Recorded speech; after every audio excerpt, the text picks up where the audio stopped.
अस्सलाम वालेकुम। बजट 2024-25 की स्पेशल ट्रांसमिशन में खुशामदीद। मैं हूं इमरान सुल्तान। कल इकनॉमिक सर्वे रिलीज़ हुआ और उसके बाद जो चीज़ नोट की गई अगेन कि जिस तरीके से हमेशा एक हमारा चलन है तवातर के साथ हर साल बहुत ऑप्टिमिस्टिक अनरियलिस्टिक टारगेट्स जो हम रख लेते हैं, उसके बाद इकनॉमिक सर्वे जब भी आता है उसमें रियलाइज़ यही होता है कि हमने ये तमाम टारगेट्स जो हैं और वो मिस किए और फिर उसके बाद अगेन जो एक्सरसाइज होती है हमारी वही दोबारा एक ऑप्टिमिस्टिक अप्रोच की।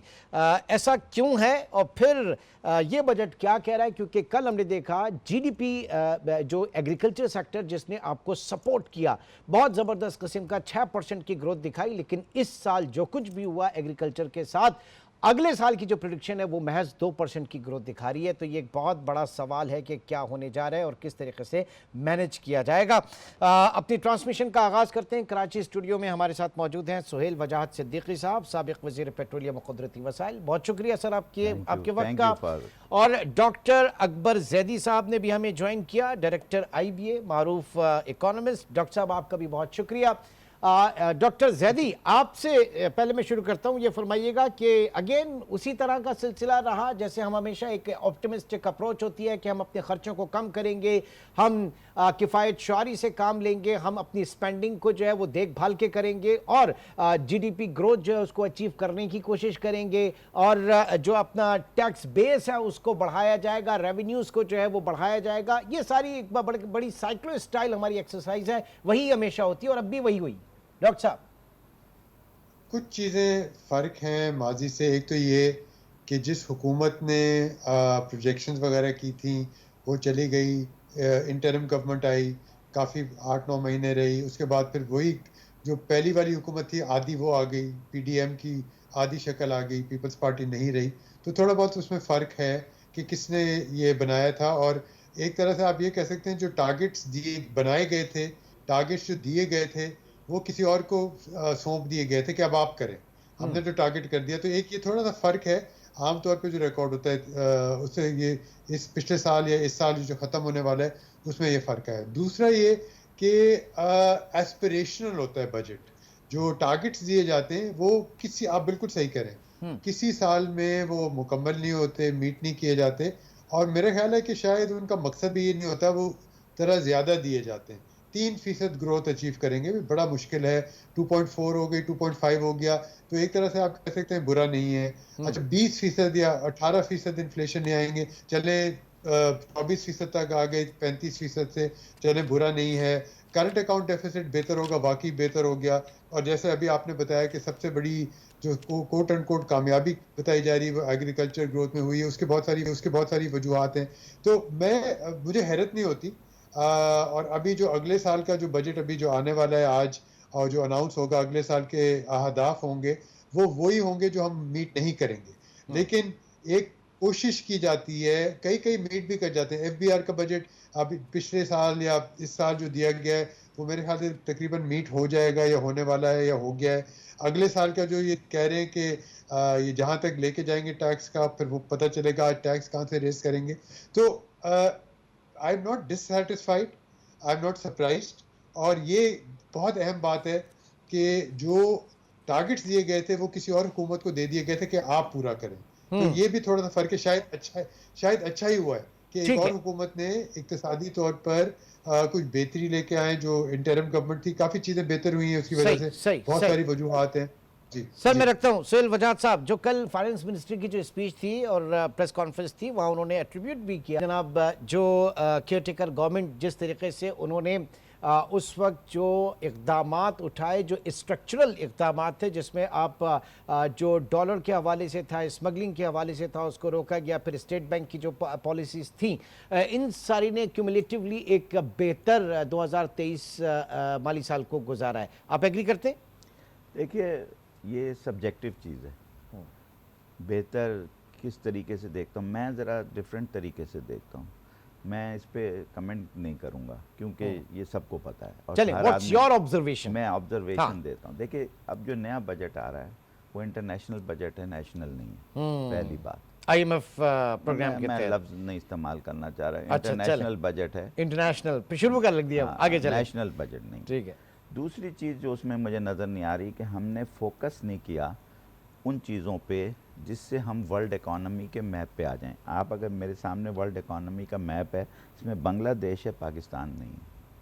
अच्छा, ये वो ये एशिया वर्ल्ड का मैप ठीक है ठीक है, ये बांग्लादेश है, मैंने नहीं पाकिस्तान। बनाया, ये ठीक। मेरा नहीं है, ये इशू हुआ है। इसमें यूएसए 26.9 ट्रिलियन 9 ट्रिलियन है, चाइना 19.4 है, जापान है। एशिया में अगर आप देखें तो हम नहीं है, इंडिया है, सब कुछ है, इंडोनेशिया है, बांग्लादेश है, हम नहीं ठीक, है। Why we are missing. तो वाई वी आर मिसिंग ये था। तो इसके ऊपर फोकस होना चाहिए बजट में कि we should be in the next year on the economic map. वो मुझे नज़र नहीं आ रहा कि किस तरीके से हम आएंगे, क्योंकि ग्रोथ होगी तो आएंगे ना। हाँ। अच्छा, नहीं, दूसरी लेकिन ग्रोथ देखें ना, अगेन सब्जेक्टिव हो जाता है। ग्रोथ आप आईएमएफ प्रोग्राम के अंदर है, आईएमएफ प्रोग्राम जो है वो आपसे तकाजा करता है स्टेबिलिटी का। ग्रोथ को थोड़ा साइड में रखें मैं ना। आ रहा हूँ ना, उसी चीज़ पे तो आ रहा हूँ। यानी मैप पे आने पे अभी फोकस किया अच्छा, ना। अभी ठीक मैंने है, उसके चलें। वो तो बताया ही नहीं कि करना कैसे हाँ, है। हाँ, हाँ। देखिए, जो पाकिस्तान की इकोनॉमी की बास्केट है वो है एग्रो एंड फूड, हम्म, फिर है इंडस्ट्री हाँ। जिसमें एनर्जी सब आ जाती है, फिर सर्विसेज हैं जो हैं। ठीक। इन तीनों चीज़ों के लिए हमने क्या किया, हाँ, अगर बजट में मुझे कोई एक्सप्लेन कर दे कि फूड के लिए हमने, क्योंकि देखिए 40,000 से नीचे वाला आदमी फूड बास्केट पे ज़िंदा रहता है, और ग्रोथ आती है इंडस्ट्रियल सेक्टर से, ठीक है। और उस पे हमारी बिजली, पानी, गैस कहाँ है, किधर है, इंफ्रास्ट्रक्चर कैसा है, तो उसकी ग्रोथ चाहे आप जितना मर्जी लिख लें, कागज़ पे लिख लें, आप 20% लिख लें मेरी ठीक बला है। से, लेकिन वो अचीवेबल नहीं होगी ना। उसके लिए हमने कोई इकदामात किए हैं इस वक्त ना, मैं जनरल बात कर रहा हूँ, क्योंकि अगर वो नज़र आएंगे इकदामात तो अभी 500 या 1000 सफ़े का बजट आप 1 घंटे में तो पढ़ नहीं सकते, अभी तो सही, पेश होगा। सही, लेकिन ठीक। अगर मैं तो वो बता रहा हूँ कि जिन चीज़ों पे आपने असेस करना है जब बजट आ जाए कि क्या, कि फूड के लिए क्या किया गया, यानी एग्रो बेस जितनी भी चीज़ें उसमें क्या ग्रोथ आ रही है, क्यों आ रही है। अभी तो हमारा वीट का स्कैंडल ही नहीं पूरा हो रहा, तो ये आ रही ठीक है। दूसरी चीज़ है इंडस्ट्री में कैसे हम बढ़ेंगे, क्योंकि हर इंडस्ट्रियलिस्ट कह रहा है कि मैं तो बंद कर रहा हूँ, मैं इस पे रेट पे बात, मैं जिससे भी बात करता हूँ, चाहे वो टीवी पे आके कहें ना कहें, ऑफ द रिकॉर्ड तो सब यही कहते हैं। दूसरी बात है सर्विस सेक्टर हम कैसे ग्रो करेंगे। आईटी में हमारी थोड़ी बहुत ग्रोथ आ रही है, बाकी सर्विस सेक्टर हमारा परेशान है। और वो फिर हमारा देखिए, जब तक ये तीनों ग्रोथ नहीं आएंगी रियल सेक्टर की, उस वक्त तक एक्सपोर्ट बढ़ सकती है ना, रेमिटेंस बढ़ सकती है ना, इंपोर्ट्स बढ़ सकती है। सब्स्टिट्यूट करेगी, इंडस्ट्री सब्स्टिट्यूट करती है, तो इंपोर्ट कम कैसे होंगी, ठीक है। कम होंगे कि अच्छा, जब मैं रियल सेक्टर, सर मैं आता हूँ जरा एक्सटर्नल सेक्टर पे खत्म कर लूँ, रियल सेक्टर से एक्सटर्नल सेक्टर पे, फिर उसके बाद एफडीआई आएगा ना। उससे पहले तो एफडीआई नहीं, हमने एफडीआई लिख दिया कि इतने अरब रुपए आ जाए, डॉलर आ जाएगा, लेकिन एफडीआई आएगा किस चीज में, प्रोजेक्ट बनेगा तो आएगा ना। Exactly. मेरे घर में, मेरे अकाउंट में तो एफडीआई नहीं आएगा ना, there has to be some project बना। खुद मैंने एक जगह सुना है हमारे मिनिस्टर साहब को कहते हुए कि हमें प्रोजेक्ट बनाने ही नहीं आते तो हम क्या करें, हमें प्रोजेक्ट बनाने नहीं आते तो हमारी एग्जैक्टली वहां पे भी फिर बात थोड़ी सी आगे चली जाएगी। लेकिन डॉक्टर साहब मैं आपकी तरफ आता हूं, ये फरमाइएगा कि इस वक्त जो हम ग्रोथ की बात कर रहे थे, हमारे जो लैंडर्स हैं उनके नज़दीक भी ग्रोथ इस वक्त इंपॉर्टेंट नहीं है। उनके नज़दीक इस वक्त ना एम्प्लॉयमेंट है ना ग्रोथ है, बल्कि अगर कोई फोकस है तो वो टैक्सेशन के ऊपर है कि किसी तरीके से रेवेन्यूज जो हैं वो बढ़ाए जाएं। तो ये अप्रोच, इस अप्रोच के साथ हम कितना आगे बढ़ सकते हैं? ग्रोथ तो पिछले 2-3 साल से कम ही रही है, और उसकी आपने बिल्कुल जैसे शुरू में कहा कि स्टेबलाइजेशन जब होती है उसका मतलब ये होता है कि आप कुछ रिफॉर्म्स कर रहे हैं, और आईएमएफ आपको बज़ाहिर इसलिए सपोर्ट कर रहा है ताकि आपके जो अखराजात हो रहे हैं और जो नुकसान हो रहा है उस रिफॉर्म्स में वो पूरा कर देंगे। और ग्रोथ नहीं होती जहाँ जहाँ स्टेबलाइजेशन होती है, उसका मकसद ही होता है, आईएमएफ का स्ट्रक्चरल एडजस्टमेंट प्रोग्राम ही यही होता है कि वो स्टेबलाइज करे, कुछ आप तब्दीलियां लेके आए वगैरह वगैरह, तो वो नहीं होगा, ग्रोथ नहीं होने वाली। और उसकी वजह भी है मेरे ख्याल जानबूझकर ग्रोथ नहीं की तरफ नहीं जा रहे, क्योंकि जैसे ग्रोथ होती है फिर हमारा करंट अकाउंट डेफिसिट बिल्कुल आपे से बाहर हो जाता है, और ये हमें बहुत नुकसान होता है। और इन्फ्लेशन, इंटरेस्ट रेट अगर 150 पॉइंट अभी कम हुई है, कुछ और कम होगी, लेकिन ये इतनी नहीं होगी कि लोग इन्वेस्ट करने लग जाए, तो ये एक मसला रहेगा। अच्छा। तो ये बहुत ऑब्वियस ही चीज़ है कि ग्रोथ नहीं होगी। आपने कहा टैक्सेशन, मेरे ख्याल है कि ये बहुत बुनियादी चीज़ है, और जो बात की जा रही है अब ये थोड़ी चंद मिनट में, चंद घंटों में पता चल जाएगा कि बजट में एक्चुअली क्या हो रहा है, टैक्स कहाँ से जमा हो रहा है। क्या जो सुनने में आया था कि डिविडेंड पे और इन्वेस्टमेंट पे उस पे लगाया जाएगा, क्या ये होगा कि जो एक्सपोर्टर्स को जो रिबेट दी जाती थी उसमें से दिया जाएगा। क्या ये होगा कि जो सुनने में आया था जिसकी तरदीद कर दी गई कि 45% सैलरीड क्लास जो एक मिकदार से ज्यादा कमाती है वो 45% मतलब टैक्स सर देंगे। सर बड़ी मोटी सी बात है कि जो होना है वो रिग्रेसिव ही होना है, प्रोग्रेसिव हो या ना हो इसके ऊपर जरा फोकस होना चाहिए, क्योंकि जो ज्यादातर हम देख रहे हैं कि रिग्रेसिव टैक्सेशन जो है उसी से जमा हो रहा है। ये जो टैक्सेशन का मोड है वो बड़ा रिग्रेसिव है। हमारे साथ डॉक्टर अकबर जैदी भी मौजूद हैं और सुहेल वजाद साहब भी मौजूद हैं। ट्रांसमिशन हमारी जारी है, एक छोटे से ब्रेक के बाद कंटिन्यू करते हैं।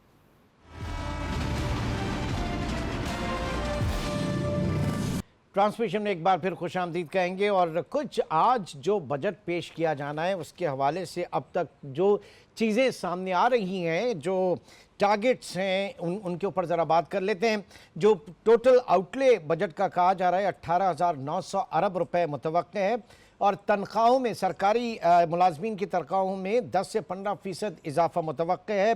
हेल्थ के लिए, सेहत के लिए 45 अरब रुपए रखने की तजवीज़ है। डिफेंस के लिए 2,100 अरब, 2100 अरब डिफेंस के लिए। तालीम के लिए 93 अरब मख्तस करने की तजवीज़। साइंस और IT के लिए 79 अरब रुपए रखने की तजवीज़ है। तवानाई के लिए नोट कीजिएगा सर 253 अरब, एनर्जी के लिए 253 अरब, तवानाई के लिए, इंफ्रास्ट्रक्चर डेवलपमेंट के लिए 827 अरब। विफाक का तरक्याती बजट 1500 अरब रुपए होगा, जबकि तरक्याती मंसूबों के लिए 3,792 अरब रुपए रखने की तजवीज़ है। तरक्याती बजट 1,012 अरब रुपए इजाफे की सिफारिश की गई है। एग्रीकल्चर के लिए 42 अरब रुपए मख्तस, पानी के मंसूबों के लिए 206 अरब रुपए रखने की सिफारिश की जाएगी। समाजी शोबे के लिए 280 अरब की तजवीज़। सेल्स टैक्स इसना को ख़त्म किया जाएगा या ख़त्म किए जाने की तजवीज़, इसके ऊपर बड़ा फोकस है आज के बजट में। पेट्रोलियम मसनूआत पर टैक्स मज़ीद लगेगा। अद्वियात और स्टेशनरी के ऊपर भी टैक्स लगने की तजवीज़ है। ज़राई अशिया, खाद, ट्रैक्टर और आलात पर भी टैक्स होगा। दरामदी मोबाइल फ़ोन पर एक बार फिर टैक्स की शरह बढ़ेगी। GST बढ़ाने की तजवीज़ है। जो सबसे बड़ी बात इस वक्त की जा रही है 18% से 19%, पाकिस्तान की आवाम को 19% GST देना पड़ेगा। ये बजट की तजवीज़ बहुत इंपॉर्टेंट पॉइंट होगा। छोटे मुलाजमीन और पेंशनर्स को रिलीफ मिलने का इम्कान है। मंसूबों के लिए 932 अरब रुपए का कर्ज लेने का फैसला, यानी कोई रिलीफ भी अगर दिया जाएगा तो वो भी कर्ज लेकर दिया जाएगा। सूबों का तरक्याती बजट 2,095 अरब रुपए मख्तस। हुकूमत 316 अरब के अंदरूनी कर्ज लेगी, जबकि 600 अरब के बैरूनी कर्जे लिए जाएंगे। सिंध हुकूमत 334 अरब का बैरूनी कर्जा लेगी। सूद और कर्जों की अदायगी की तखमीना 9,500 अरब रुपए। टैक्स वसूलियों का हदफ 12.9 ट्रिलियन। नॉन टैक्स रेवेन्यू का तखमीना 2,100 अरब। पेट्रोलियम डेवलपमेंट लेवी की मद में 1,050 अरब से ज़ायद वसूली की जाएगी। ट्रांसपोर्ट और मवासलात के लिए 279 अरब मख्तस की तजवीज़, जबकि गवर्नेंस के लिए 28 अरब रुपए मख्तस और इंजमाम शुदा इजला के लिए 64 अरब। इसके अलावा GB, आज़ाद कश्मीर और गिलगित बल्तिस्तान के लिए 75 अरब रुपए मख्तस किए जाएंगे। अहम इंपॉर्टेंट पॉइंट जो यहाँ पर इस वक्त सामने आ रहे हैं, डॉक्टर अकबर जैदी के पास चलूंगा। जैदी साहब, 19% GST 1% इजाफे की बात की जा रही है। ये 1% का इजाफा जो है वो पाकिस्तान के अवाम पर कितना भारी पड़ेगा सर? रिग्रेसिव टैक्स तो ये बहुत हर तरह से लगा रहे हैं और जो भी तज्जिया किया जाता है वो ये देखा जाता है कि कम आमदनी वाले लोग अपनी आमदनी जो वैसे ही कम है उसका ज़्यादा बड़ा हिस्सा जो है वो टैक्स के तौर पे हुकूमत को दे रहे हैं, और जो पैसे वाले लोग हैं, बाइख्तियार हैं पैसे वाले, वो उन पर भी वही टैक्स, सेल्स टैक्स लग रहा है, GST लग रहा है, लेकिन वो उनकी आमदनी का बहुत कम हिस्सा होता है। इनकम टैक्स भी वो अगर दें तो तब भी उसके बावजूद वो अपनी आमदनी का कम हिस्सा दे रहे हैं। तो अब आप खुद सोचें कि जब ये बहुत वाज़ेह है, एविडेंस भी है, डेटा भी है कि क्योंकि कम आमदनी वालों पर इनकम टैक्स नहीं लगता, उन पर सारा इनडायरेक्ट टैक्स या GST वगैरह और दूसरी तरह के टैक्स इन पे लगते हैं, तो उन्हीं से हम ज़्यादा पैसा लेंगे, उनकी आमदनी से ज़्यादा पैसा लिया जाएगा। ठीक है। मुझे शायद थोड़ा बहुत मुझे लगता है कि 18 से 19 जाना इस हुकूमत के लिए थोड़ा मुश्किल होगा। सुनने में आया, अभी बजट अनाउंस नहीं हुआ, लेकिन शायद 18 ही पे रुक जाए। अभी जैसे आपने बताया कि और जो सुनने में अद्वियात पे भी लगाएंगे, फर्टिलाइजर पे भी लगाएंगे, इन चीज़ों पे भी लगाएंगे, लेकिन 18 से 19 ज़रा मुश्किल होगा। तो हाँ, इंतजार ये बीच करें, में बात आई हो थी। सकता जरा है कि आसिफ आसिफ हारून साहब ने भी हमें ज्वाइन किया, माहिर टैक्स अमूर। बहुत शुक्रिया आसिफ साहब आपके वक्त का। ये 1% जीएसटी में इजाफे की बात की जा रही है, फिर मजीद जो जो रिग्रेसिव टैक्सेशन है वही देखी जाएगी। आप किस तरह से देख रहे हैं सर आने वाले बजट को, अगर रिग्रेसिव टैक्सेशन के ऊपर ही बेस किया जाता है तो? जी थैंक यू। इसमें देखें, आप बिल्कुल ठीक कह रहे हैं कि जो इनडायरेक्ट टैक्स में अगर जो भी इजाफा किया जाएगा वो एक्चुअली जो है वो इन्फ्लेशनरी होगा, और मोर इम्पोर्टेंटली जो इक्विटेबल टैक्सेशन का निज़ाम होना चाहिए आइडियली, वो उससे डेविएशन होगी। तो मेरी नज़र में ये जो है उसके जो रेवेन्यू मेजर्स के तौर पे अगर 1% जीएसटी बढ़ाने की बात हो रही है, तो आई बिलीव दैट के बहुत सारे और रेवेन्यू मेजर्स हैं जिससे ये जो डेफिसिट आ रहा है revenue between the revenue and the expenses, वो कवर हो सकता है। बहुत सारे ऐसे एवेन्यूज हैं जो कि without burdening the existing tax payers and without passing on the impact of the taxation to the poor people, ये बहुत सारे ऐसे एवेन्यूज हैं। इवन हम बहस नहीं करते, बट आई थिंक कि जो प्रोविंशियल बजट्स हैं उसके अंदर क्या रेवेन्यू मेजर्स लिए जा रहे हैं, इसलिए कि बहुत बड़ी जीडीपी का जो पोर्शन है वो प्रोविंसेस के पास उनका सेंसस का लगाने का इख्तियार है। तो ये चीज़ें जो है आई थिंक के कंसिडर करने की ज़रूरत है। मोर इम्पोर्टेंटली जो मैं एक और सजेशन दूंगा कि जो इस वक्त एग्जेम्पशन का जो निज़ाम है सेल्स टैक्स के अंदर, उसको अगर सारी एग्जेम्पशंस को जीरो रेटिंग में कन्वर्ट किया जाए विदाउट रिफंड, तो वर्चुअली तो आप टैक्स नहीं लगा रहे होंगे, मगर इससे एक बहुत बड़ा पर्पस अचीव हो सकता है, वो है डॉक्यूमेंटेशन का। यानी फॉर एग्जांपल कि जो आज हमारे पास चैलेंज है कि एग्रीकल्चर इनकम पे हम टैक्स नहीं लगा सकते, बट हम टैक्स नहीं भी लगाना चाहते for example, but at the same time जो जीडीपी एग्रीकल्चर इनकम के पीछे छुपा हुआ है उसमें सारे लोग फार्मर्स तो नहीं है, इसमें बहुत सारे ऐसे ट्रेडर्स या इन्वेस्टर्स इन्वॉल्व हैं जो कि जिसके जिसके जीडीपी के आगे तो एग्रीकल्चर लिखा हुआ है, but those are not agriculturist. So उसका एक बेस्ट तरीका ये हो सकता है कि जो एग्रीकल्चर प्रोड्यूस आज हमारी सेल्स टैक्स में एग्जेम्पशन के खाते में रखी हुई हैं, जिससे एब इनिशियो रजिस्ट्रेशन भी नहीं होती और उनकी नंबर्स भी रिपोर्ट नहीं होते सेल्स टैक्स रिटर्न में। तो मेरी सजेशन होगी कि उन एग्रीकल्चर प्रोड्यूस पे टैक्स ना लगाएं, बट उनको जीरो रेटिंग में ले जाएं, ताकि एटलीस्ट उनकी टर्नओवर की रिपोर्टिंग हो और as a result documentation of the economy आए सामने। चलें, ये तो अच्छी बात है कि अगर इकोनॉमी की डॉक्यूमेंटेशन की तरफ हम जा रहे हैं। आपको याद है परसों जब 1.5% शरह सूद में कमी हुई, पॉलिसी रेट कम हुआ, तो एक कॉशियस अप्रोच स्टेट बैंक की तरफ से भी कि आगे इन्फ्लेशन कम जरूर हुआ है, लेकिन अब जो बजटरी इकदाम होंगे उनके ऊपर फोकस होगा कि क्या वो इन्फ्लेशनरी प्रेशर दोबारा आ जाएगा, और अगर आएगा तो फिर क्या सूरत हाल रहती है। तो आप आने वाले वक्तों में क्या क्या देख रहे हैं, किस तरह की इन बजटरी इकदाम के तहत इन्फ्लेशन को और पॉलिसी रेट को कहाँ देख रहे हैं सर? जी मुझसे सवाल जी जी जी आसिफ साहब आप ही से पूछ रहे हैं। देखिए बेसिकली देखिए ये तो एक इकोनॉमिक साइकिल है जो कि ऑब्वियसली जो है जब आप इन्फ्लेशन को कंट्रोल करने के लिए आप डिस्काउंट रेट या इंटरेस्ट रेट आप ऊपर लेके जाते हैं, फिर ग्रेजुअल एक पीरियड आता है जिसके अंदर एक स्टेबिलिटी का फैक्टर आता है, और फिर जब हम अनफॉर्चुनेटली जब हम वो स्टेबिलिटी का पीरियड आता है तो फिर जो बूम एंड बस्ट साइकिल हमारा पाकिस्तान का जो बेसिकली जो रहा है हमारे साथ अलमिया, वो यही रहा है कि हम फिर अपने आउट ऑफ जो जो हम अपने जो है ना वो अपनी चादर से ज्यादा पाँव फैला देते हैं। तो अनफॉर्चुनेटली जो आई थिंक कि ये एक बड़ी ग्रेजुअल और बड़ी कॉशियस अप्रोच के साथ आगे जाके ये जो है वो डिस्काउंट रेट वर्सेस इन्फ्लेशन को मैनेज करना पड़ेगा। ठीक है सर, मुझे मालूम कि आपकी एक बड़ी अहम मीटिंग है। मैं एक सवाल सिर्फ और आपसे लेना चाहूँगा, देन उसके बाद मैं अपने और पैनल की तरफ चलता हूँ। बात यह है कि आप वहीं उसी पॉइंट के ऊपर बात करेंगे इकोनॉमी की डॉक्यूमेंटेशन के हवाले से।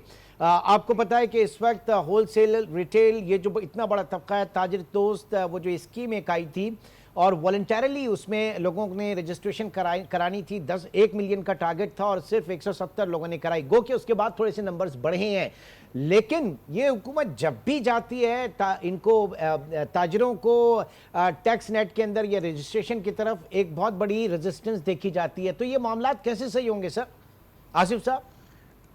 जी जी जी देखिए मैं बिल्कुल कन्विंस्ड हूँ कि जो ये वाला सेक्टर है आज तक ना उनको फोर्सफुली टैक्स उनसे कलेक्ट किया जा सका है, चाहे कोई भी हुकूमत रही हो, ना उनसे वॉलंटरीली टैक्स कलेक्ट हुआ है। तो अब सोल्यूशन क्या है? There is a solution. Solution is that there are two ways of basically collecting tax from these sectors. One is the purchase side and second is the sale side. ठीक है ना? Sell side में and consumer बैठा हुआ है और purchase side पे basically जो है ये लोग जो माल खरीदते हैं वो मैन्युफैक्चरर और कमर्शियल इंपोर्टर से खरीदते हैं। तो अब इसमें जो आसान तरीका है उनको उनके टर्नओवर को उनको डॉक्यूमेंट करने का और उनसे टैक्स कलेक्ट करने का, वो उनकी परचेज साइड है। यानी जो मैन्युफैक्चरर और जो कमर्शियल इंपोर्टर इनको माल बेचता है वो उनसे जो है वो एक टैक्स कलेक्ट करे, जो कि आज अनफॉर्चुनेटली 0.2 या 0.3% है, विच इज वेरी लो। इसमें ये मेरी नज़र में इसका आसान तरीका ये है कि इसमें जो ताजिर या रिटेलर या होलसेलर मैन्युफैक्चरर से माल बैंकिंग चैनल के थ्रू खरीदे या डिजिटल पेमेंट के थ्रू खरीदे तो उस पर तो रेट आप भले 0.2 या 0.3 रखें, बट अगर जो डिजिटल पेमेंट या बैंकिंग चैनल के थ्रू वो माल की परचेज नहीं कर रहा उस पर रेट 5 से 10% कर देना चाहिए। ठीक है। उससे ये होगा कि जो आज उसको टैक्स से बाहर रहने का फायदा हो रहा है वो फायदा खत्म हो जाए। ठीक है, तो एक चले तो जी, मेरे नजदीक बहुत बहुत ये शुक्रिया, बहुत बहुत शुक्रिया आसिफ हारून साहब। आपका पॉइंट बहुत वैलिड पॉइंट इस वक्त सामने आया। अब किस तरीके से होलसेलर रिटेलर को हम टैक्स नेट के अंदर लेकर आ सकते हैं। एक छोटे सा ब्रेक के बाद ट्रांसमिशन हमारी जारी रहेगी।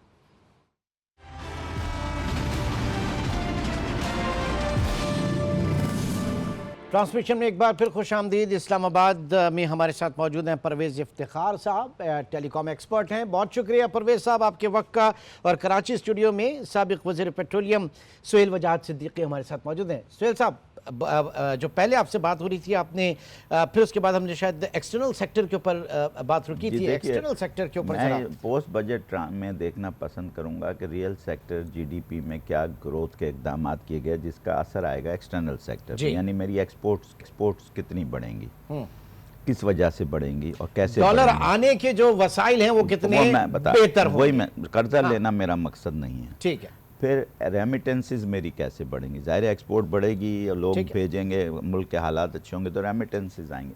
फिर मेरा इंपोर्ट सब्स्टिट्यूशन कैसे होगा, इंडस्ट्री बढ़ेगी, एनर्जी सस्ती होगी, बाकी चीज़ें होंगी तो इंपोर्ट्स कम होंगी ना। इंपोर्ट का एक तरीका तो ये आप बैन लगा दें, एक तरीका है कि ज़रूरत ही ख़त्म कर दें इंपोर्ट की, आप सब कुछ मुल्क में बनाने लगें, वो उसकी मुझे कहीं नज़र नहीं आ रही अभी तक तो। और शायद उसमें बहुत पीछे भी रह गए हैं। अब इतना सस्ता मैं जो भी कह रहा हूँ सर, उसके लिए इक़दाम करने चाहिए। आउट ऑफ बॉक्स थिंकिंग है, सोल्यूशन मौजूद है हमारे पास, इतना वक्त नहीं है कि हम देखें।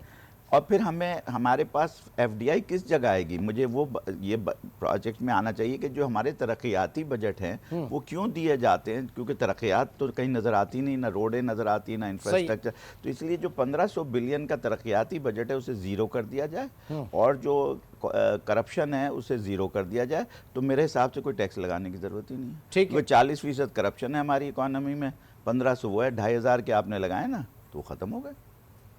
और यकीनी तौर से होगा, आज हम सुन भी लेंगे कि जब आप आवाम दोस्त बजट, इन्वेस्टमेंट फ्रेंडली बजट आप किस तरह से देख रहे हैं, एफडीआई पाकिस्तान में किस तरह से आएंगे, जो फॉरेन इन्वेस्टर है वो पाकिस्तान में, क्योंकि टेलीकॉम सेक्टर से आपका ताल्लुक है, तो मुझे बताइएगा कि किस तरह की फॉरेन इन्वेस्टमेंट पाकिस्तान में देखी जानी चाहिए और फॉरेन इन्वेस्टर जो है वो क्या आस लगाए बैठा है।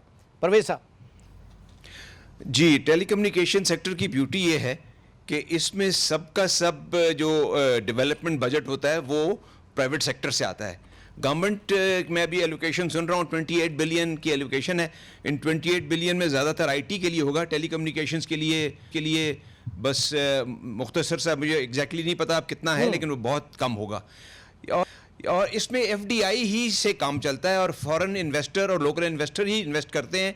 तमाम टेलीकॉम सेक्टर जो है वो प्राइवेटली ओन्ड है। अब वहाँ पे हमें बजट में मुख्तस करने की जरूरत नहीं है, बल्कि उनको फैसिलिटेट करने मैं उसी की बात कर रहा था। मैं ये नहीं कह रहा हूँ कि एलोकेशन क्या होगी, मैं तो पॉलिसीज की बात कर रहा हूँ कि ऐसी क्या इंसेंटिव्स मिलेंगे कि एफडीआई अट्रैक्ट हो। मैं उसी पे आ रहा हूँ जी। सबसे बड़ी बात ये है, सबसे जो नंबर 1 है वो है आईसीटी सेक्टर जो है हमारे मुल्क का। This is one of the highest taxed in the world, यानी दुनिया में जिन 8-10 ममालिक में आईसीटी पे बहुत ज़्यादा टैक्सेशन है उसमें पाकिस्तान शामिल है। तो आईसीटी के टैक्सेशंस को रैशनलाइज करने और कम करने की ज़रूरत है। उम्मीद है इस बजट में कुछ किया होगा, लेकिन कोई खास उम्मीद नहीं है टू बी ऑनेस्ट। अच्छा, नहीं आप लोगों के साथ तो मसला ये है ना सर, बजट तो एक समथिंग डिफरेंट अलग एक्सरसाइज है। कोई मुल्क में इलेक्शन हो, कोई सियासी इज्तिमा हो, कोई चीज हो, टेलीफोन इंटरनेट सब बंद। आप लोगों का तो ये सबसे बड़ा मसला है बेचारों का। जी, ये भी मसला है, ये भी। उसके अलावा एक और मसला ये है कि टैक्सेशन पे रहते हुए कि ये ना सिर्फ टैक्सेस बहुत हाई हैं बल्कि ये अनप्रिडिक्टेबल हैं। इसका मतलब है कि 3 महीने बाद कोई और टैक्स आ जाता है, 4 महीने बाद कोई उस टैक्स में तब्दीली आ जाती है, कोई बढ़ जाता है, कोई कम हो जाता है, यानी कोई उसमें वो नहीं है, स्टैटिक नहीं है उस चीज़ को। ये नहीं कि बजट में जो आ गया अब यही रहेगा। तो एक तो टैक्सेस बहुत हाई, अच्छा फिर वो यूजेज पे जो टैक्सेस हैं वो तो बहुत ही नामुनासिब हैं। यानी आप इस्तेमाल जब करते हैं अपने ICT की डिवाइस को तो आप 15% सीधा सीधा आपका एडवांस टैक्स कट जाता है, एडवांस इनकम टैक्स, चाहे आप इनकम टैक्स के पेई हो या ना हो। और दूसरा 19.5% GST कट जाता है जो प्रोविंसेस काटती हैं या फेडरल एक्साइज ड्यूटी के मद में जाता है। तो 34.5% जो है वो तो सीधा सीधा यूजर पे टैक्स है। यानी ये तो बात समझ में आती है कि अगर आप स्मोकिंग से लोगों को रोकना चाहते हैं तो सिगरेट पे टैक्स लगाते हैं, लेकिन क्या आप इंटरनेट के इस्तेमाल से लोगों को रोकना चाहते हैं? ये एक बड़ी अजीब सी चीज है। अच्छा सुहेल साहब, अब ये बताएं इस तरह के एनवायरनमेंट में FDIs पूरी दुनिया में इस वक्त टेलीकॉम सेक्टर और पाकिस्तान में बड़ा पोटेंशियल है, इसमें कोई शक नहीं, तो इस तरह कोई आएगा इन्वेस्टर? सर देखिए, जो टेलीकॉम सेक्टर अगर प्राइवेटाइज कराया था तो इसमें मेरा बात वो है जिसकी वजह से आज आपको इसके लिए कुछ भी नहीं करना पड़ रहा बल्कि इससे टैक्स ले रहे हैं। जब मुझे सितारा इम्तियाज़ इसी बात पे मिला था, अच्छा माशाल्लाह माशाल्लाह, मुशर्रफ साहब के ज़माने में। ठीक है। अच्छा, दूसरी FDI के लिए देखिए, आपको सबसे पहले ट्रस्ट क्रिएट करना पड़ता है कि मैं पूरे साल एक ही जैसा रख, कम से कम 3 साल में जो परवेज साहब जो बात कर रहे हैं, 3 साल मैं कुछ नहीं चेंज करूंगा, 3 साल कम से कम 3 साल, क्योंकि FDI का मतलब है कि मैं कुछ कमाऊंगा, ROI, FDI मींस ROI, तो रिटर्न ऑन इन्वेस्टमेंट जब तक मुझे नजर नहीं आएगा तो मैं, और फिर डॉलर भी डेप्रिशिएट हो जाता है, अप्रिशिएट हो जाता है, तो वो सारा मसला होता है। अच्छा, अब जब आप एक्सटर्नल सेक्टर का मैंने जिक्र किया, जो आप मेरे ख्याल समझ में आ गया होगा जो भी इकोनॉमिस्ट हैं, तो फिस्कल सेक्टर पे इसका इफेक्ट क्या आता है? अब जैसे टैक्स रेवेन्यू हम बढ़ा रहे हैं तो हम किस जगह पे बढ़ा रहे हैं? उन लोगों पे जिनको गुर्बत मज़ीद मार रही है, यानी आपने डायरेक्ट टैक्सेशन की बजाय इनडायरेक्ट टैक्सेशन कर दी, तो फिर एक जो फ़कीर है वो भी देगा अगर वो पेट्रोल ख़रीदेगा या सिगरेट खरीदेगा, तो उसको यू हैव टू थिंक कि भाई टैक्सेशन वहाँ बढ़ाई जाए जहाँ अमीर हो, कि जहाँ उसकी बास्केट आमदन के ऊपर, जिसकी बास्केट में टैक्स जो है वो 10% बनता है। मिसाल तो आप 1 करोड़ रुपये महीना कमा रहे हैं तो जितना भी टैक्स लगेगा आपका 10% से ऊपर नहीं जाएगा, फूड पे लग जाए, चाहे इंडस्ट्री पे लग जाए या सर्विस पे। दूसरी चीज़, बोरोइंग आपकी कैसे कम होगी? मुझे कहीं नजर नहीं आ रहा, मैं रखूंगा क्योंकि हेडलाइंस इसके साथ सुन लीजिए कि एक्सपेंडिचर जो है ना वो कम करने का मुझे कहीं नजर नहीं आया कि मैं कैसे अपनी मिनिस्ट्रीज कम करूंगा, ओवरहेड कम करूंगा। अगर ये नहीं है तो फिर फायदा कोई नहीं है ना। एक हेडलाइंस की ब्रेक का कॉल है और उसके बाद हमारी ट्रांसमिशन जो है वो जारी रहेगी।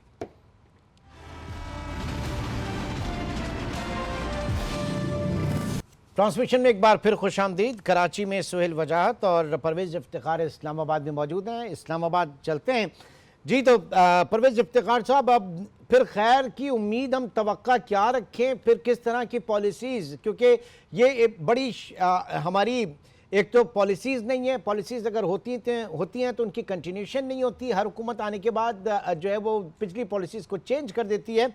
ये एक अनसर्टिनिटी जो है फॉरेन इन्वेस्टर के लिए, ये बड़ी क्या कहेंगे उसे, जहर कातिल सर जी। और उसी का नतीजा है कि पिछले सालों में आपने देखा कि फॉरेन इन्वेस्टमेंट आने के बजाय जा रही है।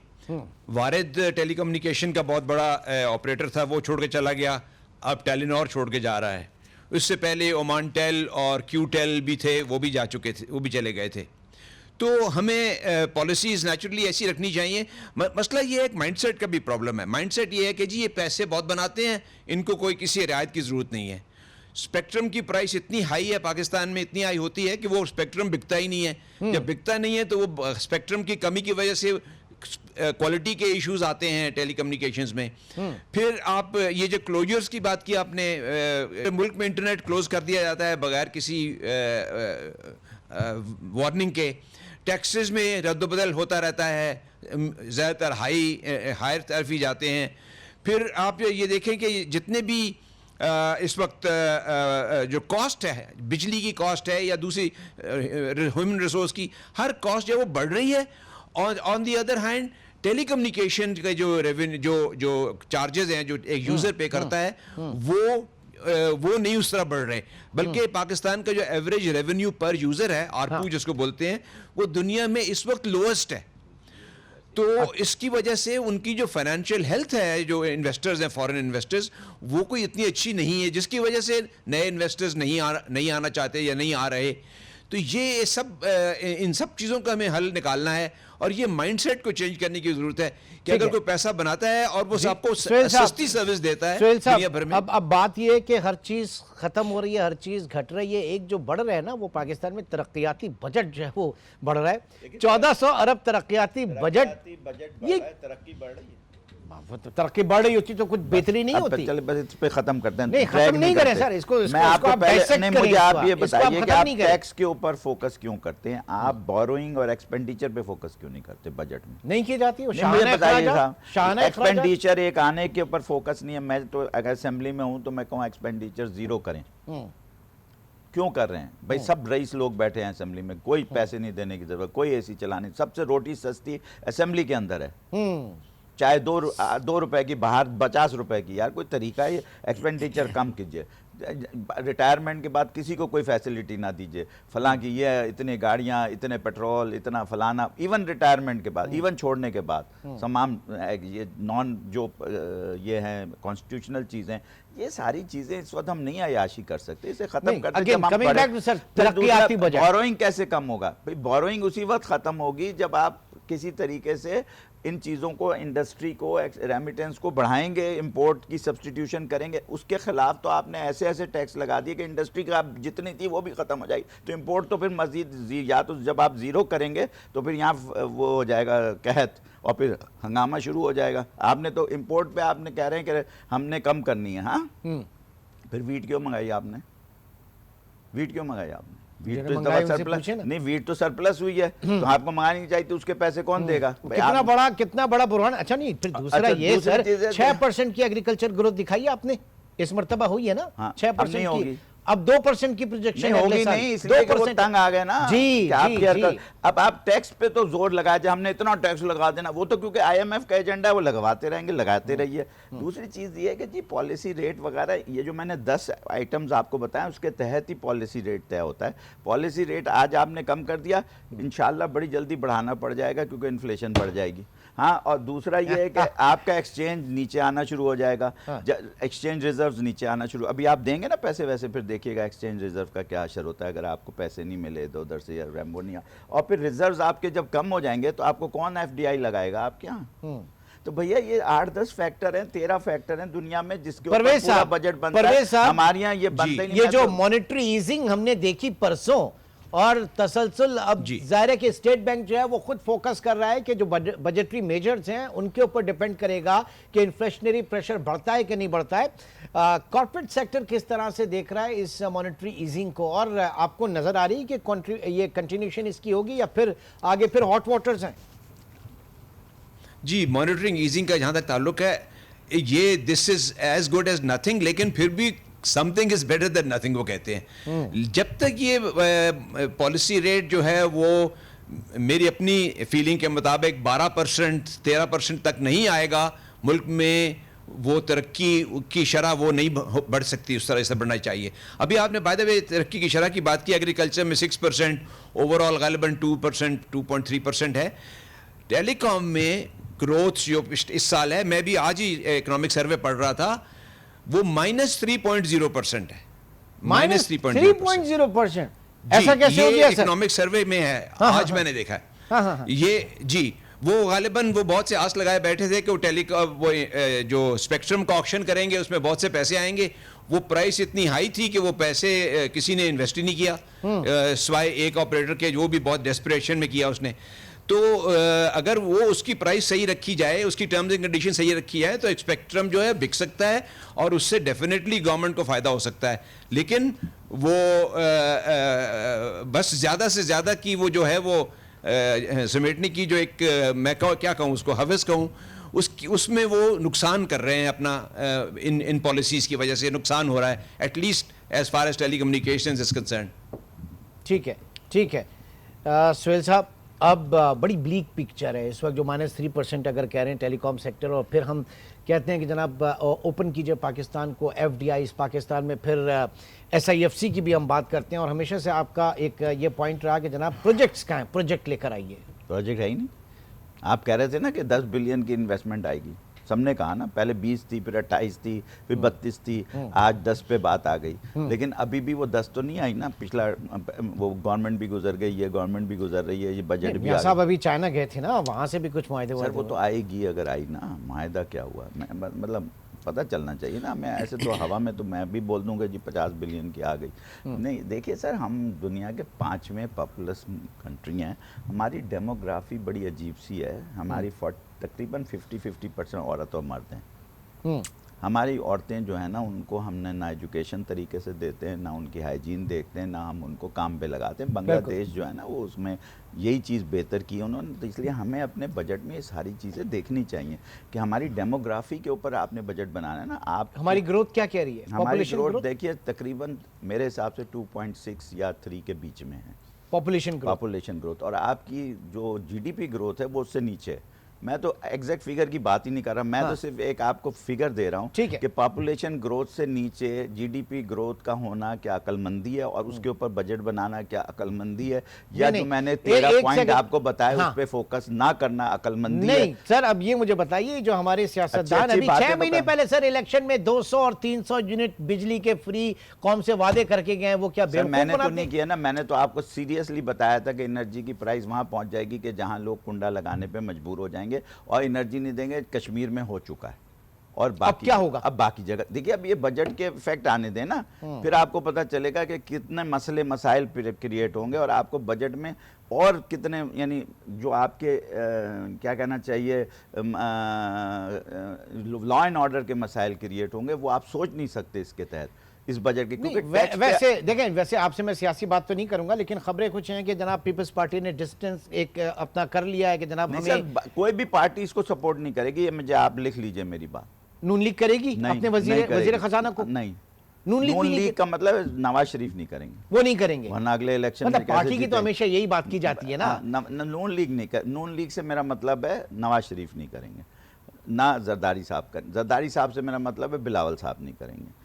अच्छा, और PTI तो वैसे ही नहीं करेगी, मतलब अगर करना चाहेगी भी तो नहीं करेगी। सही, तो बाकी कौन करेगा? मौलाना साहब करेंगे। वो अभी मौलाना साहब जो है, वो खबरें आ रही थी कि शायद PTI को थोड़ा सा सपोर्ट करेंगे। MKM करेगी। अगर करेगी तो फिर क्या मुंह लेके जाएगी अपनी आवाम में? भी ठीक है, क्या और कोई जमात जो आपके जहन में है वो करेगी? ये तो सब बड़ी जमातें तो यही हैं जिनका मैं जिक्र किया। जब कोई इसको ओन ही नहीं करेगा तो बजट चलेगा कैसे? ओनरशिप के बगैर आगे तो मुझे बड़ा, फिर ओनरशिप की बगैर तो कोई चीज़ चलती नहीं। कल से आप प्रोग्राम देखिएगा, आप ही के टीवियों पे अजीब अजीब किस्म के प्रोग्राम चल रहे होंगे जिसमें सब सच बोल रहे होंगे या कुछ झूठ बोल रहे होंगे। कुछ जिनको अपनी नौकरी पक्की करनी है वो झूठ बोल रहे होंगे, और जिन्हें आगे नौकरी पक्की करनी है वो सच बोल रहे होंगे।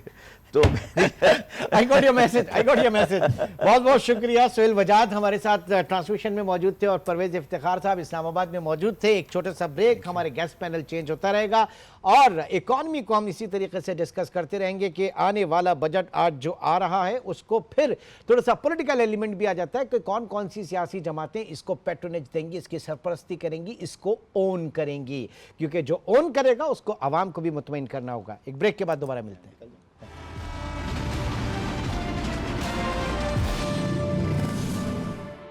ट्रांसमिशन में एक बार फिर खुशामदीद। कराची में हमारे साथ मौजूद हैं इमायत तोला साहब, टैक्स एक्सपर्ट है। बहुत शुक्रिया इमायत आपके वक्त का। और इस्लामाबाद स्टूडियो में हमें ज्वाइन किया है कोमल शकील ने, जो कि इकोनॉमिस्ट हैं और एनर्जी सेक्टर के ऊपर काफ़ी फोकस है उनका। कोमल, आपका भी बहुत शुक्रिया। कोमल, आपकी तरफ आता हूँ सबसे पहले। अब ये जो मॉनेटरी ईजिंग का कल हमने सिलसिला देखा, 1.5% पॉलिसी रेट परसेंट जो है वो कम हुआ, और उसमें एक कॉशियस अप्रोच स्टेट बैंक की ये है। इन कमिंग फ्यूचर अगर बात की जाए तो बजट में जो इकदाम, जो बजटरी मेजर्स हैं, उसके बाद जो प्राइस एडजस्टमेंट है आपके दूसरे एनर्जी टैरिफ्स के हवाले से, ये सारी ऐसी चीज़ें हैं कि कुछ प्रेशर आ सकता है एक बार फिर पाकिस्तान में, जो इन्फ्लेशन इतना बहुत बड़े अंदाज में कम हुआ, लेकिन वो दोबारा वहाँ से ट्रिगर हो सकता है। तो कितना इस बजट को किस हद तक आप देख रही हैं कि इन्वेस्टमेंट फ्रेंडली हो सकता है, या फिर जो इस वक्त मॉनेटरी ईजिंग का सिलसिला है उसको कंटिन्यू कर पाएगा, या फिर मुश्किलात बढ़ जाएंगी बजट के बाद? जी, अस्सलाम वालेकुम Imran, thank you so much for having me.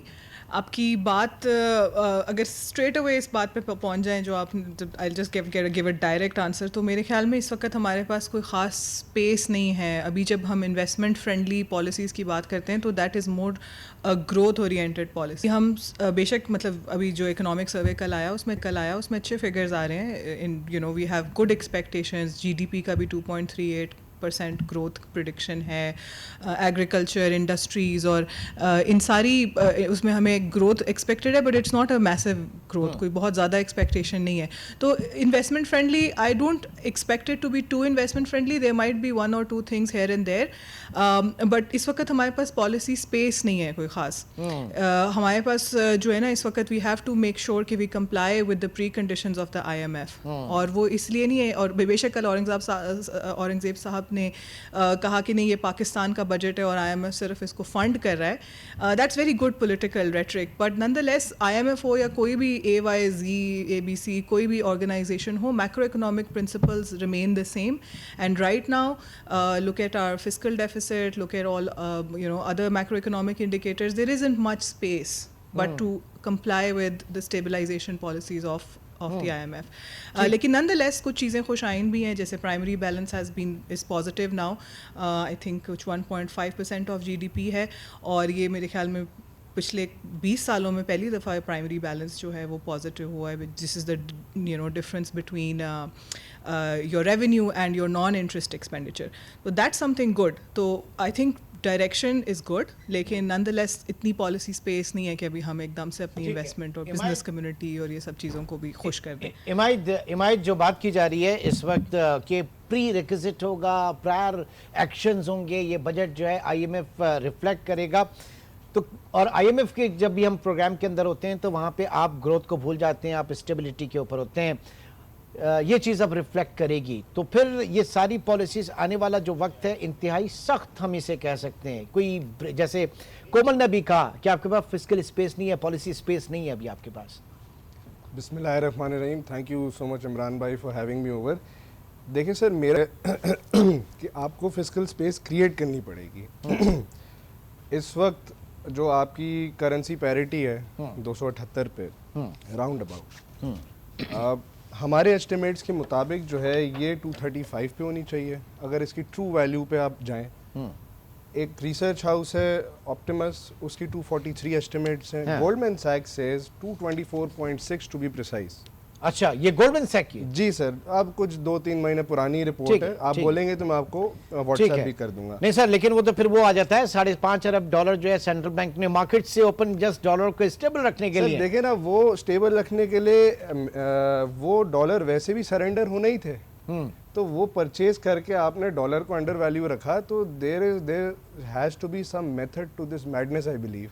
तो आई बिलीव नहीं, माय पॉइंट इज दिस कि आप रजा बाकर साहब लेकर आए थे ना आपके फ्लेक्सिबल एक्सचेंज रेट पॉलिसी, ठीक है? तो फ्लेक्सिबल एक्सचेंज रेट पॉलिसी, और तब ये कह दिया गया था कि अब इंटरवीन नहीं किया जाएगा मार्केट के अंदर, तो उसके होते हुए कैसे हो गया ये? Sir, that is exactly my question as well. देखिए, IMF डज नॉट से कि आप अंडर वैल्यू रखें, IMF हमेशा बोलते हैं मार्केट डिटरमिनेंट रखें, ठीक है? अब वो आप उसको ओवर वैल्यू रखें, अंडर, ये IMF की कंडीशन नहीं होती है। IMF बोलते हैं let the market forces determine the rate. अब इसका अगर मैं एक एनालिसिस करूं तो करंटली हमारे एस्टिमेट्स के मुताबिक your currency is under valued by at least 43 rupees. हर 10 रुपये का पास थ्रू इम्पैक्ट है 2% इन्फ्लेशन पे। तो सर, मैं ये आप समझे 8 से 9% तो इन्फ्लेशन का सीधे सीधे यहाँ पास थ्रू इम्पैक्ट है।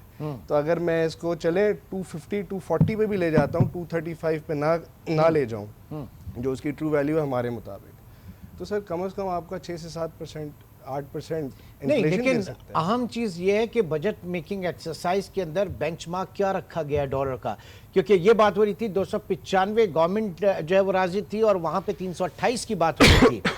तो ये जरा इंपॉर्टेंट पॉइंट होगा, देखना होगा कि डॉलर बेंचमार्क क्या रखा सर गया। आप बिल्कुल सही फरमा रहे हैं। देखिए IMF के मुताबिक एक रिसर्च हाउस ने रिपोर्ट दी थी कि 329 पे वो चाह रहे हैं हम वर्किंग करें। 329 के डॉलर पे। जी सर, और आई बिलीव शहबाज राना साहब की स्टोरी थी कि गवर्नमेंट बोल रही है नहीं जी 295 पे हम वर्किंग करेंगे। हाँ। ठीक है, अब सर हमें ये भी देखना होता है कि आया प्रोजेक्शंस क्या हैं। देखिए इस साल के जब शुरू में करंट अकाउंट डेफिसिट का आप ज़रा हमारा टारगेट मुलाहिजा फरमाएं, इट वॉज 5030 बिलियन डॉलर्स। आज सर हम कहाँ खड़े हुए हैं, 202 मिलियन डॉलर पे। हाँ। तो sir in and around that पूरा टारगेट हमने अपनी सारी पॉलिसी सेट कर दी। ठीक है, हमने हमारा खर्चा था कि जी करंट अकाउंट बढ़ेगा, करेंसी इफेक्ट होगी, हम ठीक है। मॉनेटरी टाइटनिंग की तरफ ठीक है, चले गए, ठीक है। इंटरेस्ट रेट नहीं गिराए, उसका खुमियाजा सर इंडस्ट्रियल सेक्टर आपके सामने है। ठीक है, It is यानी only- नंबर्स को आपने काबू करने के लिए at the cost of real economy industrial growth आपने करके दिखा दिया। जनाब 6 अरब का हमारा ये टारगेट कहा जा रहा था, 200 मिलियन है, 20 करोड़ है और बहुत अच्छी बात है। इसमें इसकी कीमत क्या अदा की? सर कीमत ये अदा करी ना, देखें एक तो महंगाई बढ़ी, ठीक है, और दूसरा आप देखिए 70% of what we export we import, right. सही। तो ऑटोमेटिकली आपने gas tariff, electricity tariff adjustments भी करी और इसके साथ साथ आपने करेंसी को अंडर वैल्यू रख के अनकम्पिटिटिव भी कर दिया। अब ठीक सर इसका एक और खुमियाजा भी भुगतना पड़ा है कि आप देखें इंडस्ट्रियल सेक्टर का शेयर जीडीपी में कम हो गया। एग्रीकल्चर ने 6.1 की ग्रोथ दिखाई है, हाँ। लेकिन सर मेन ड्राइविंग फोर्स जो तकरीबन पिछले 10 साल में मैं अगर देखूं, हाँ। तो it is mainly the industrial sector. Sir आप ही की रिपोर्ट जो है वो अगले साल एग्रीकल्चर को 2% पे फोरकास्ट कर रही है, सर डिक्लाइन वहां पे कर रही है। ये मैं जानूंगा। एक छोटे से ब्रेक की कॉल है और कोमल शकील भी मौजूद हैं। ब्रेक के बाद एक और गेस्ट हमें ज्वाइन करेंगे। एक छोटे से ब्रेक के बाद दोबारा मिलते हैं।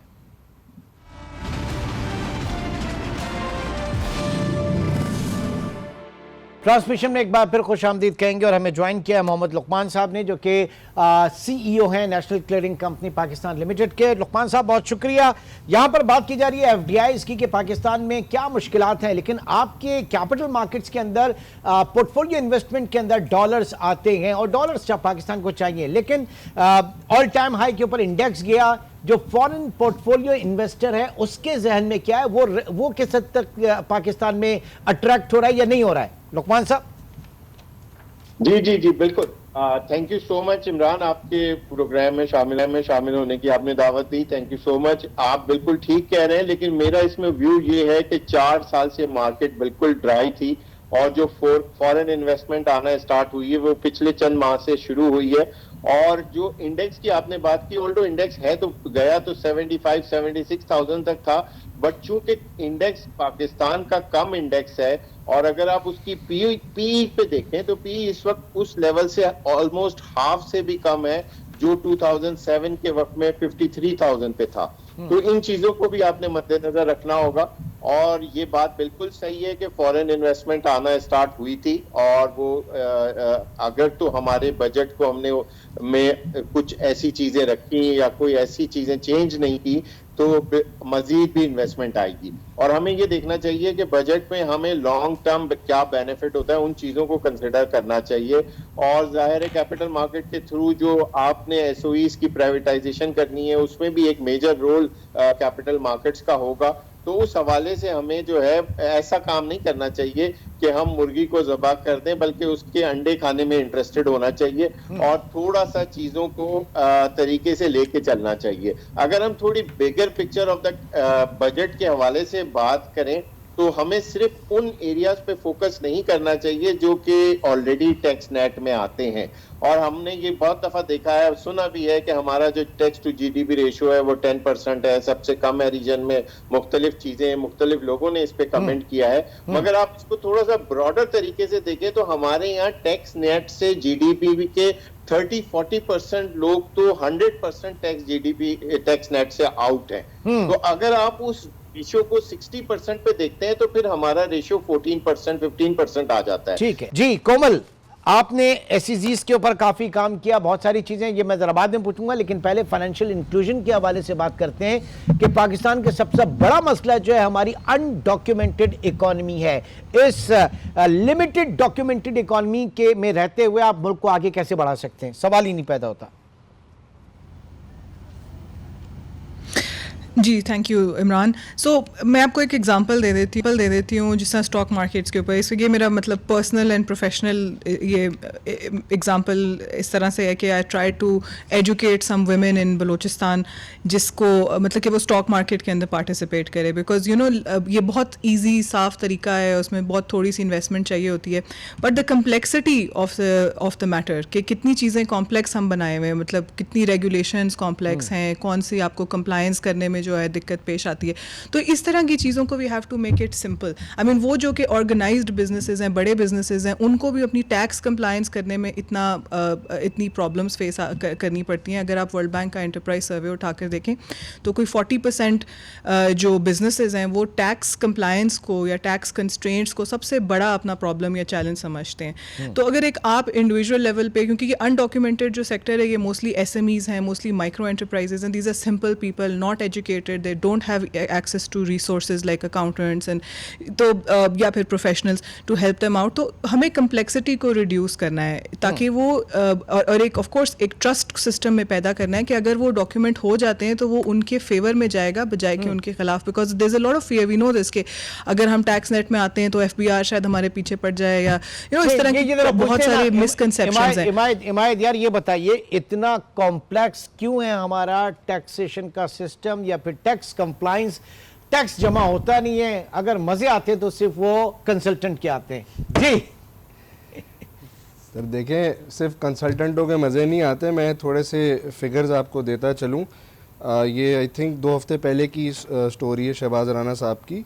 सर एक्सपोर्टर्स 85 अरब रुपए टैक्स भर चुके हैं जब तक वो स्टोरी छपी थी, और उनसे ज़्यादा सैलरीड क्लास 326 अरब रुपए है। तो सर सैलरीड क्लास 326 अरब सर, और एक्सपोर्टर्स 85 और अरब। सर बात यहाँ ख़त्म नहीं होती। उसी स्टोरी में जिक्र है कि IMF से जो निगोशिएट हो रहा है रिवाइज जो सैलरी टैक्सेशन का स्लैब है सर 540 बिलियन रुपीस। अब हम अगले साल अगर वो लेट से जो भी वो स्टोरी में स्लैब रेट्स हैं वो मनोवन निगोशिएट हुए हैं 540 अरब। एक एसोसिएशन बनाए, किसी तरीके से निकालें जो लोग अंदर फंस गए हैं। लुकमान साहब से भी मैं कहूंगा भाई कुछ करें, जो सैलरीड क्लास फंस गई है कम से कम इसको निकाल दें। क्या मतलब इस तरह कैसे चलेगा? 45% टैक्सेशन की बात हो रही है सर। मैं बात करना चाहूंगा अगर आप अलाउ करें तो। जी जी जी प्लीज प्लीज। देखें, ये जो बात अभी बताई तोला साहब ने कि 540 की तरफ जा रहे हैं, ये जरूर पेपर में या बजट में तो इसको 540 लेके जा रहे हैं, लेकिन जो मैंने सैलरीड लोगों को देखा है, बहुत सारे लोग इस वक्त डिफरेंट ऑप्शंस पे काम कर रहे हैं। आपकी भी नॉलेज में है कि जो IT सेटअप्स हैं वो तो अब अपनी सैलरीज को ला ही नहीं रहे पाकिस्तान में। इस तरह से और लोग भी डिफरेंट ऑप्शंस पे काम कर रहे हैं। जो ज्यादातर अकाउंटेंट्स हैं, एक वक्त हमारे दोस्त फर्गुसन के पार्टनर्स बताते थे कि 100 में से जो 50 लोग क्वालिफाइड 100 करते थे तो 50 लोग पाकिस्तान से बाहर जाते थे। इस वक्त वो रेशो जो है वो 87 पे है, सिर्फ 13 लोग रुके हैं और वो भी वो लोग हैं जिनको फैमिली की वजह से यहाँ पे स्टे करना पड़ा है। तो मेरा ख्याल है जो सेक्टर अच्छे तरीके से टैक्स दे रहा है उसके लिए जरूरी है गवर्नमेंट भी उसको अकोमोडेट करे। जी ना, अब आप कंटिन्यू करें। जी जी तोला साहब पहले तो जो लुकमान साहब ने बात करी मैं बिल्कुल एग्री करता हूँ। देखिए, this is what you call a dead weight loss in the economy. आप एक हद तक you can build the same old cow, ठीक है। एक सेक्टर जो already it's I believe the most documented sector out there in our economy, ठीक है। आप उस पर एक हद तक टैक्स रेट लेवी कर सकते हैं। At one point when you increase the tax rates then people look out for other options, right. इस पे फिर होगा ये टैक्स रेट ज़रूर बढ़ जाएगा, हो सकता है कलेक्शन कम हो जाए, ठीक है। तो it may create a dead weight loss, वो अभी देखा जाएगा अगले माली साल में किस तरीके से होता है। लेकिन सर मैं आपको सिर्फ एक बात बता दूं, लास्ट 1 मिनट रह गया और मैं चाहूंगा जरा कोमल की तरफ में आऊं और कंक्लूड करेंगे इसको।